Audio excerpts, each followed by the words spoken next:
As a world-renowned speaker. In this clip, Les explains the power of your philosophy and shows how your beliefs can carry you through anything. I want you to look at something right now. Think of some major goal you want, or maybe it's one you're already working on and you have experienced a lot of setbacks, a lot of defeats. You've experienced a lot of disappointment. Maybe you've already given up. And maybe you just need a little fire, a little encouragement to get back in the game again. Here's what I want you to look at. There are winners, there are losers, and there are people who have not discovered how to win. And all they need is some coaching. All they need is some help and assistance, just a little support. All they need is some insight or a different strategy, a plan of action to make some adjustments that will open up the key to a whole new future for them, that will give them access to the unlimited power that they have within themselves. That's all that they need. So what I want you to do is think about something you want for you, that's real for you, that's important for you, that will give your life some special meaning and power. And I don't even want you to say, I can do that. I don't want you to assume that. See, 5 years ago when I started out in this area, I would not have been able to make the mental leap that I would be up to where I am right now. I don't want you to begin to just psych yourself out. No. I want you to be able to say something to yourself that will enable you to maintain a level of integrity with yourself. That when you say this, even when you face tremendous setbacks, it will be a benchmark to keep you in the game, to keep you moving forward and experimenting and readjusting your strategy and your plan of action, continuously looking for ways to win. So what is that something? When you got an idea you want to move on, you might not have the money, you might not have the education, you might not have the support or the resources you need. What is that something that can keep us going, that will enable us to act on our dream? What's one of those keys that will begin to help us to discover the secrets to our dream? Here's what I want you to repeat after me, please, with power and conviction. Say, it's possible. It's possible. That's all I want you to do when you look at your dream. Just say to yourself every day, it's possible. Just say that every day to yourself, it's possible. Because what does that do? See, it begins to change your belief system. See, the way in which we operate, ladies and gentlemen, it's a manifestation of what we believe, what's possible for us. Whatever you've done up to this point, all that it really is a duplication, it's a reproduction of what you believe subconsciously that you deserve and what's possible for your life. Most people operate out of their personal history, out of their memory, things they've done, things they've experienced, things they've seen, things that they have observed. What I'm suggesting that you operate out of a larger vision of yourself. I want you to see yourself doing what you want to do, experiencing what you want to experience, having what you want to have, doing what it is that gives your life some meaning and value. Operate out of your imagination, not your memory.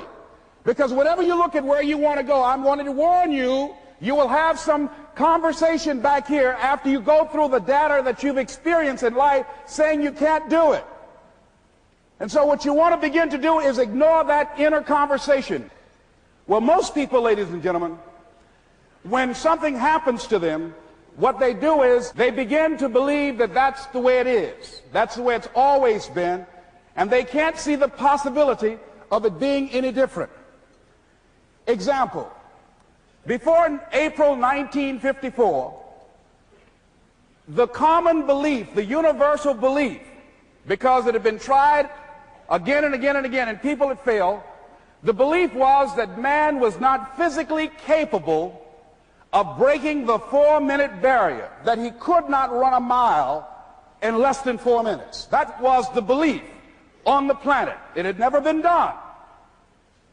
But here's what happened, ladies and gentlemen.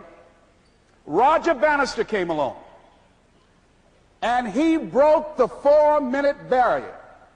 Now here's what's significant about that. Since that time, up to this day, over 20,000 people have done it, including high school kids. What changed? 20,000 people. What changed? Here's what happened when they got on the track.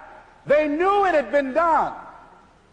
And because they knew it had been done, there was a new belief about this barrier, about this goal that was unreachable.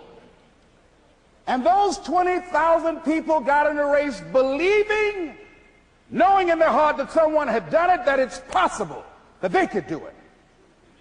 And I'm saying that if you know anybody that had some goal, some dream, something they wanted to do, and they did it, then I'm saying that you know in your heart that if someone has done it, then you can do it. It's possible.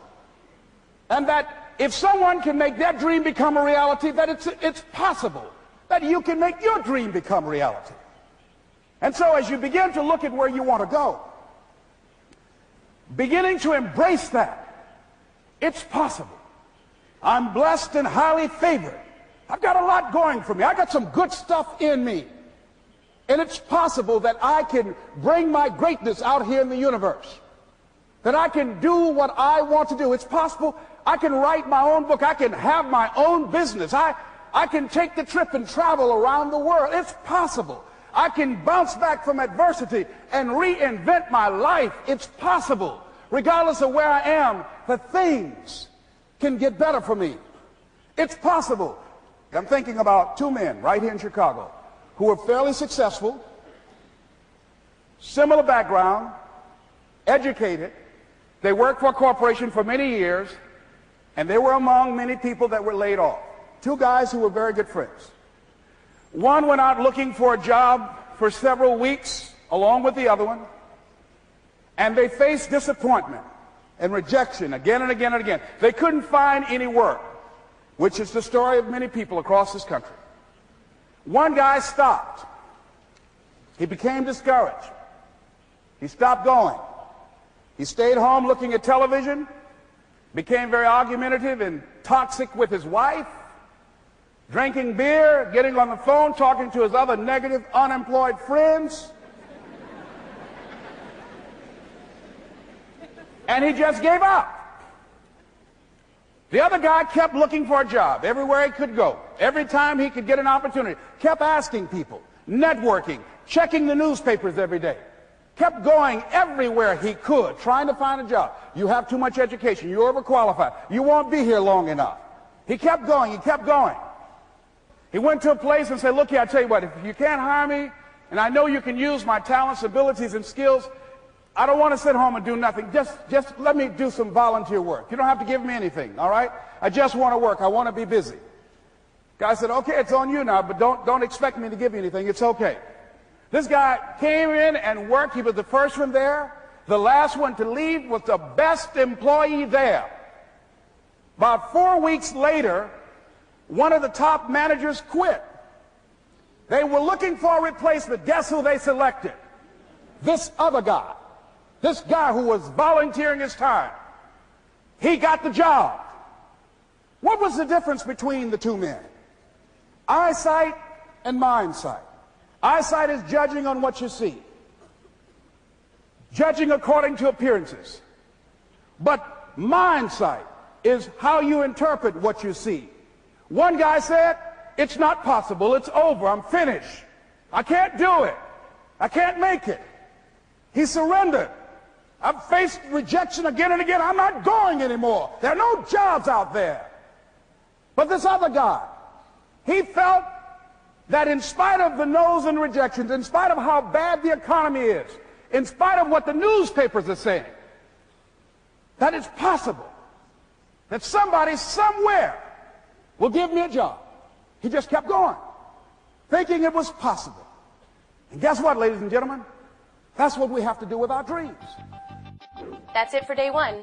Tomorrow we'll be going over a philosophy that helps ordinary people create extraordinary results. You don't want to miss it.